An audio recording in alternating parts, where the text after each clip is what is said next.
Spell slots in the 5th edition of Dungeons & Dragons are a widely accepted concept in today's age of fantasy. In fact, it can be argued that the style of progression and balance they offer is better in many ways than the traditional method of mana points, or whatever any given franchise refers to their spellcasting resource as. However, it is not uncommon for players and DMs alike to wonder if they can attempt to incorporate the concept of mana points into D&D, which will probably lead them to discover the optional rule in the Dungeon Master's Guide, spell points. So before we get stuck into it, let's quickly read through what the DMG says about spell points on page 288, or skip to the next chapter of the video if you've already read it. Variant spell points. One way to modify how a class feels is to change how it uses its spells. With this variant system, a character who has the spellcasting feature uses spell points instead of spell slots to fuel spells. Spell points give a caster more flexibility at the cost of greater complexity. The spell point cost table summarizes the cost in spell points of slots from 1st to 9th level. Cantrips don't require slots and therefore don't require spell points. Instead of gaining a number of spell slots to cast your spells from the spellcasting feature, you gain a pool of spell points instead. You expend a number of spell points to create a spell slot of a given level, then use that slot to cast a spell. You can't reduce your spell point total to less than 0, and you regain all spell points when you finish a long rest. Spells of 6th level and higher are particularly taxing to cast. You can use a spell point to create one slot of each level of 6 or higher. You can't create another slot of the same level until you finish a long rest. The number of spell points you have to spend is based on your level as a spellcaster, as shown on the spell points by level table. Your level also determines the maximum level spell slot you can create. Even though you might have enough points to create a slot above this maximum, you can't do so. The spell points by level table applies to bards, clerics, druids, sorcerers, and wizards. For a paladin or ranger, halve the character's level in that class and then consult the table. For a fighter Eldritch Knight or rogue Arcane Trickster, divide the character's level in that class by 3. This system can be applied to monsters that cast spells using spell slots, but it isn't recommended that you do so. Tracking the spell point expenditures for a monster can be a hassle. And then it gives us a table that shows how many points must be spent to cast a spell of any given level, followed by the table that shows how many points a caster of any given level has. To get this discussion started, the first thing we can note is that the cost of each spell is consistent with the cost of spell slots for a sorcerer's font of magic. That being, the first 5 levels have the same cost in sorcery points as they do in spell points. Also, the intuitively minded might have noticed that the maximum number of spell points you have at any given level is simply equal to how many would be needed to cast a spell with every spell slot you would have had at that level. For example, the first level caster has 4 spell points, representing the 2 first level slots they would have had. Likewise, the 5th level caster has 27, 10 for their 2 third level slots, 9 for their 3 second level slots, and 8 for their 4 first level slots. This seems like a good idea at first and is probably why the devs made it that way to begin with, but this actually causes a lot of balance issues, so we'll come back to this later when we focus on more of the problems caused by spell points. Looking at the system in play, there are a few abilities that interact with these rules. Any abilities like a Paladin's Divine Smite or a Moon Druid's Combat Wild Shape that expend spell slots, you just expend the appropriate amount of spell points for the desired effect of any given slot level. Likewise, any ability or item that restores a fixed spell slot level to a character simply restores the equivalent amount of points. A Pearl of Power would restore 6 spell points, for example. Next, sorcery point conversions. The math is as follows. To convert into sorcery points, you spend the number of spell points required to cast a spell of any given level, and then gain sorcery points back equal to the spell level. So, 5 spell points gets you 3 sorcery points. However, converting back into spell points is easy because the exchange rate is 1-to-1, meaning you spend sorcery points to get an equal number of spell points back. However, there are trickier interactions like with the Wizard's Arcane Recovery and also the Land Druid's Natural Recovery. Since the number of points you would get for 1 5th level slot is different to how many you would get for 5 first level slots, 7 and 10 respectively, this is mostly left to DM discretion, who might say that you gain points as if you recovered the highest level slot possible or the lowest level possible, or maybe they could say that you regain points equal to your class level as a nice middle ground. Let's now discuss some of the issues latent with this system, the first of which being that it seems to be designed 1-to-1 with the value and strength of spell slots, but lacking any of the nuances that made the system balanced. Spell slots are a very intricate system with many factors that were taken into account for how it works, but one of those factors was effectively limiting the maximum number of individual spells that could be cast of any given level per day. And you can see that they've tried to preserve a portion of that balance at the higher levels of play with the limit of 1 spell of each level from 6th to 9th, but it doesn't really have any equivalent safeguards for the lower levels of play. For example, normally under the spell slot system, a level 1 character could cast a total of 2 spells, both were first level, and a level 5 character could cast 9 total spells of 1st through 3rd level.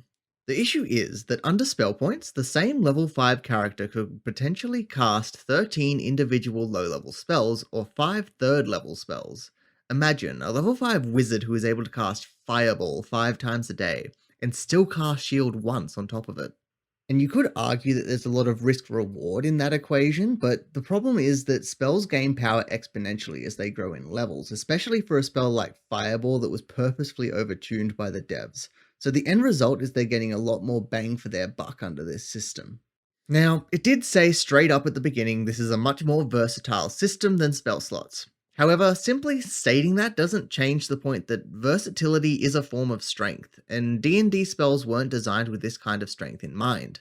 More importantly, there is nothing built into this system to counterbalance for that added strength, so if you're going to use these rules as they are, that is something you should be aware of. This is an inadvertent buff to full casting classes. With the typical full caster discussed, the next thing we can look at is how this system affects half and quarter casters like the Paladin and Eldritch Knight respectively. Something that you'll notice about the part where it tells us how to calculate spell points for these classes is that unlike spell slot progression, it doesn't round the levels up, which means we round the levels down. As per the general rules in the player's handbook, anything that doesn't specify that it rounds up is always rounded down. This has a major impact on these classes, and let's take a moment to really explain why. An Eldritch Knight normally gets their third spell slot of first level at level 4, and then they get the ability to cast second level spells at level 7. However, if we look at the spell points table and keep in mind that we don't round up, the Eldritch Knight won't get an increase in spell points from 4 to 6 until 6th level, because 6 divided by 3 is 2, and 5 divided by 3 is 1.66, which is rounded down. Likewise, they won't be able to cast second level spells until they reach 9th level. What's more, they will never be able to cast 4th level spells under this system, where with spell slots they could normally do so at 19th level. A similar but overall less drastic effect is had on half-casters like the Ranger and Paladin, the end result essentially being that they gain their next level of spellcasting one level later, unlocking 3rd level spells at level 10 instead of level 9 for example. Whether this is an intentional aspect of the design or not, we cannot know, but this is the rules as they are written. Focusing on the same section, you'll notice that Warlocks have been omitted from these rules. A clever DM could reverse engineer the system and calculate how many spell points a Warlock would have at any given level based on the slots they would have had. 10 points at level 5, 12 at level 7, 21 at level 11, so on and so forth. But this comes with a similar issue in that the Warlock can now cast many more spells than they would have been able to normally should they focus on lower level spells. Here's a quick table that I made up that converts Warlocks over to the spell point system as it is presented in the DMG. Their spell points at each level are equal to the spell slots they would have had at the same level. Now, this system is much more flawed for Warlocks than it is for normal spellcasters, for all the same reasons that we just discussed. Normally a Warlock of any early level should only be able to cast 2 spells per short rest, without relying on invocations. Under this system, a level 5 Warlock could cast 5 first level spells if they wanted to, then get all those points back on the same short rest. Since Warlocks being able to use these rules is homebrew to start, it wouldn't hurt to add on a limiter to keep them somewhat balanced. An easy fix would be to say that they can only cast a limited number of spells with their Pact magic spell points, no more than an amount equal to their charisma modifier, regaining those uses on a short rest. This does cause technical issues for low charisma characters, and if that bothers you, you could make it equal to their proficiency bonus instead. Overall, spell points as a whole are a very flawed system. To me, it kind of feels like the devs just shoved it in at the end and didn't really think too much about it, which they can't really be faulted for as it is an optional rule and it isn't how the game was meant to be played. But this does leave the question of, is it possible to improve these rules, or design a new point-based system that has more nuances and properly factors in the strengths of spellcasting? I'm going to explore that question in my next video, where I'll talk about some of the ways I've tried to run spell points and break down what balancing factors need to be taken into account when designing game systems like these. But since this video is already getting close to 10 minutes, and my last video was 20 minutes long and that was just pain to edit, I'm going to close this video out here. So to finish up, what do you think of spell points? Do you have any stories of funky interactions or happenings when using these rules? Let me know in the comments. I'd love to hear more about what the D&D community thinks of these rules. As I do personally enjoy the idea of point-based casting, I just feel that spell slots are balanced and work, and they don't translate well into a point-based system. But with all that said, I would like to thank you all for watching. I hope you have a great day, and may the dice be be ever in your favor.